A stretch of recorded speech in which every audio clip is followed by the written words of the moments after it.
Maayong hapon sa tanan. Brad, maayong hapon. Balik ta sa imong topic ganiya, Brad, about sa same-sex marriage, which is physical aspect. Makita na gyud ang akong pagka LGBTQ plus member. 8 years na ako ka-live-in partner. 5 years sa among relasyon, wala gyud kami nangalawat. Pero sige may pangumpisal, sige mig simba, gali ako, ang akong gihimo para mahulipan para sa kuha, para na lang ba ma-cover up ang akong mga kasalanan, nagpamember ko sa mga pwede na ako masudlan nga mga organization sa simbahan. Nag-Legion of Mary ko, then nag-Catholic Faith Defender, tapos ang ako po ginabuhat na may grupo sa mga batanon nga magadto-adto sa lain ng mga barangay, magtudlo og rosary, magkatikays, manudlo about sa cross, sa mahal na berin, tanan mao na mong gibuhat. Despite of sa among pag-live-in, wala mi nangalawat, tapos after kay 8 years naman after pagka 6 years sa among relasyon, nangumpisal mi sa bag-o na parish priest sa amo ang parokya. Grabe ang among kasyak, kay gitugutan mi niya nga mga lawat.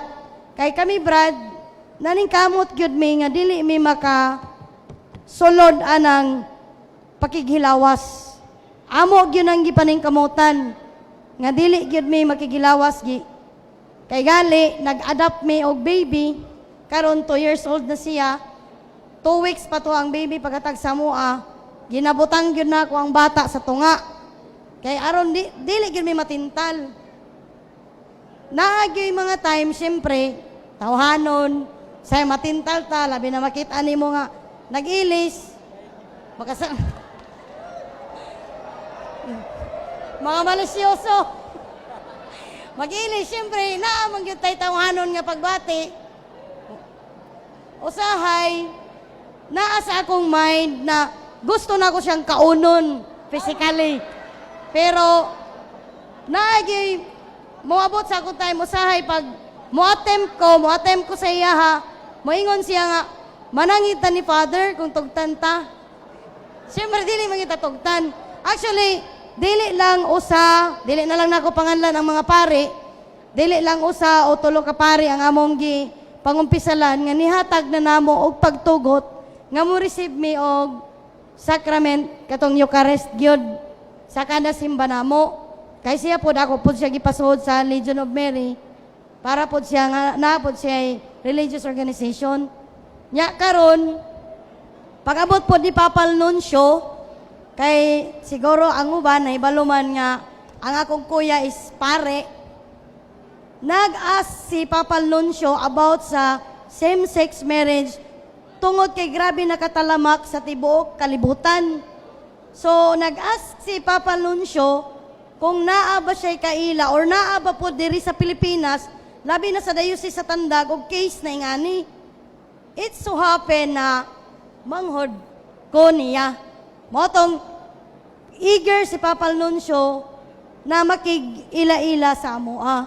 Motong time na pag-ari niya sa Tandag, pagmisa niya sa Old Cathedral, giblisingan mi ni Papal Nuncio, uban ang akong anak. Wala man siya gi-ask nga, or unsa, ang iyan kung Katolik ba ang akong anak kung gibunyagan na ba? Nabunyagan na no anamo. Mangutala lang ko, Brad, kay naa maghihigayon nga tungod nag-ipon mi sa ako ang kanang partner, 8 years na mi, pero 3 years na mi walay sexual, usay maglaway lang. Mangutana lang ko, Brad, kung angayan pa ba ko mga lawat or mangumpisal sa ako, despite na naay kuan ba eagerness ako nga mo-attempt ko og paghihilawas niya. Bisag wala na ko buhata kanang makaya lang na ako ba i-control ang akong kaugalingon. Maura to, Brad.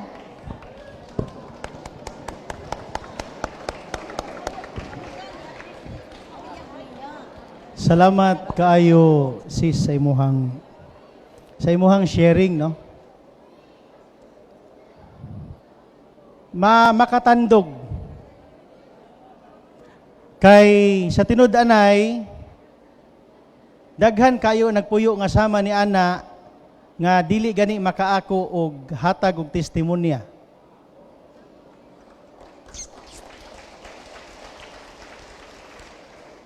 Mao ning giingon sa pidut sa supplicants nga love the sinners but not their sin. Og ang mga bendisyon nga ilahang naangkon sa panahon nga mutambong sila sa misa, naghatod kanila sa maong consciousness. Nga to the extent nga quote-unquote, maglaway na lang in town. Challenge ba ana siya? Dili lang na alang nila, bisan alang kanato nga mga nagpuyo pod nga dunay mga kauban. No? Kay ang sala dili lang kay kana, matud pa sa pidut sa supplicants number 22, the sin of the world is great but not infinite. Tinuod nagbuntaob ang sala sa kalibutan pero dili dumalayon. Whereas the merciful love of the Redeemer is indeed infinite. Mabitaw sa pagpasaylo 70 times 7. Meaning infinite. Mga pasaylo, pasaylo ah. Pero sa moral theology, dunay gitawag nato nga different types of sin. Of course, basic catechism, duha ka mga klaseng sala, original sin and actual sin. Original sin, Galatia 3:27, Juan 3:5, pinagis bunyag mawa na. Apan ang atuang kinaiya nga duol ta sa pagpakasala kon concupiscence magpabilin gumikan sa atuang huyang nga kahimtang.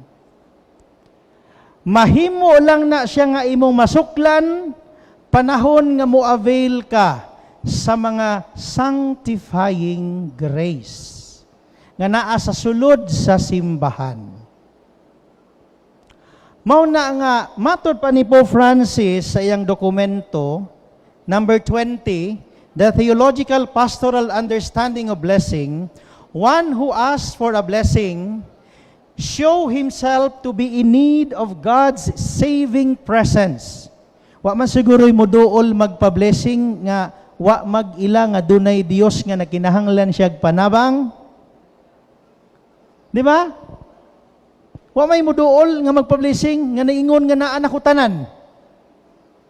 Magpa-blessing ka na ngayo kag bendisyon sa Dios, dili tungod sa spidus sa suplikansa, dili tungod sa inyong pagpuyo-puyo, tungod nga ang Dios sa iyahang misteryoso nga pamaagi makakita unta ang mga tao sa iyahang tinuod nga misyon sa kalibutan. Balikon ako ganina, doon ay tulo lang kabutang, ano na tao tas kalibutan. Basic catechism, basig nakalimot na ta.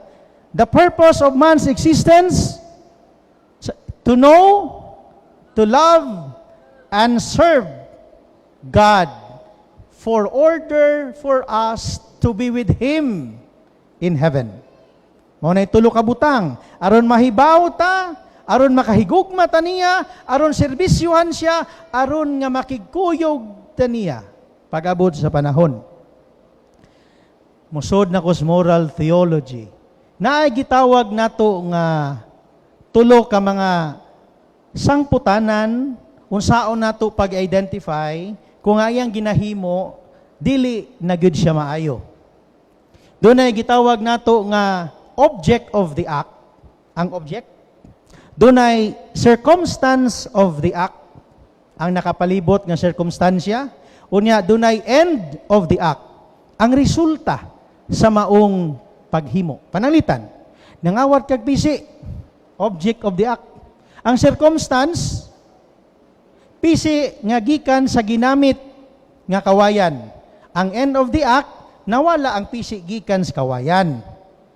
Ang tag-iya milyonaryo. So pagkuha nimo sa PC, dili to mortal sin, venial sin ra to. Kay basi gamiton ra nimo nga hikot sa imuhang iro. Lahi pod ng kahimtang na object of the act PC. Circumstance, iyang gibira. Ang end of the act na ay ulo sa baka.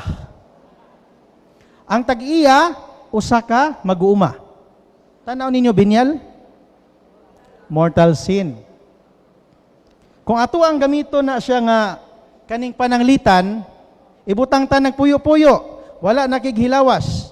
Unya, dunay higayon nga magsiga na lang o magpuyo sa kaibog. Ha? Naay gitawag ang simbahan ana sa gitawag og occasion of sin. Okasyon nga makasala ka. Ang ingon sa Biblia, sukli ang yawa ug mudagan, mukaritil siya dagan. Buti pasabot, ang santos dili na masantos gumikan kay nagbalik-balik ang iyang sala. Kung dili sa matag sala ang spiritual masters kana mga mystical saints kana bitaw magampo manglupad na. Unya makakita na sila og mga pananawon, makabasa na sila sa imong sala. Manay la Padre Pio, Saint Teresa of Avila, Saint John of the Cross, kana ang mga santos, San Vicente Ferrer, nga ipasa lang niya sa iyahang altar server ang pag-ayo sa masakiton kay nagwali pa siya sa 30,000 ka mga tao sa Valencia, Espanya. Ihatag niya sa altar server. Ang altar server mo ay magpaayo sa masakiton. Maayo po ba ya? Meaning dunay gahom. Ang mga santos, di nila na makabuot kung magsigisag balik-balik sa number 1. Kay naamanay ang sa pagkabalaan.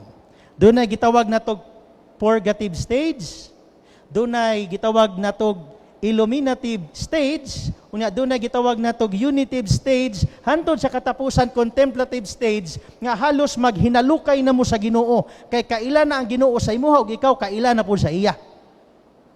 Doon na ang kasagaran sa tuwa manggod muungot ta sa primerong ang purgative stage. Unsa man? Ana bitay kumpisal. Parehas nga sala, balik-balik. Amang umpisal ra ko. Pag human ana, 3 years, 4 years, 5 years, dili niya na mahimo tungod sa mga grasya.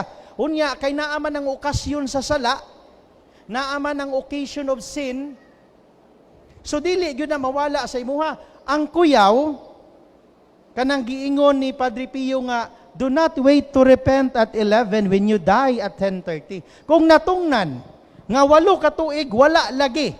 Pero sa panahon nga nahimo na, giatake kas kasing-kasing.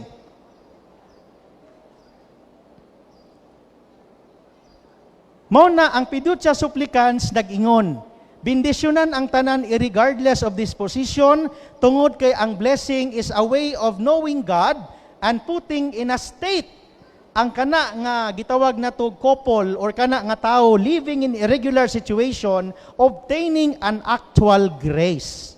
Unsa man ang actual grace? Ganiya, sanctifying grace man to. Actual grace, mga grasya na siya nga wa damha.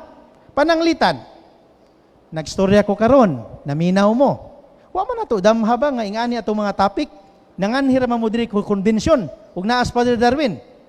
Pero kani ako gipang storya, although dili ni sanctifying grace, pero naay higayon nga mo-operate ang Ginoo sa atong kalag in a way of actual grace. Ana di ay. Ana, actual grace man na. Sayop di ay ni. Those are actual graces. Once it is built over time, unya panahon sa misa, unya mo kalawat mo, conscious mo nga wala mo'y mga dagko nga sala, ang actual grace, maoy maghatod sa inyo sa sanctifying grace, o kung i-maintain ninyo na siya, doon na mo'y friendship with God for the whole week. Unya, pagkasunod Domingo, kung magsimba na pod mo, unya, na-maintain nyo nga status, unya, nagsige mo ampo, naga-increase ang inyong level of sanctity. Mas mukusgan na mo, nga, dili na, mali na siya. Hantod eventually, from purgative, unitive, gitawag na to contemplative stage, makaingon na mo nga, we should live as celibate while living in harmony. You can live. Imong mga kaila, pwede nimo nga kanimong kapartner karon, mahimo nimong amigo. Best friends for life. Saint Francis of Assisi, crush kay ni si Sinclair. Unsay gihimo ni Sinclair, nagtukod og Poor Clares. Si Saint Francis of Assisi, nagtukod og Franciscan. Yet, sister sila nga congregation. Nagamit sila, ang ilang affection wa mausab. usa lang ang wala nila ginahimo.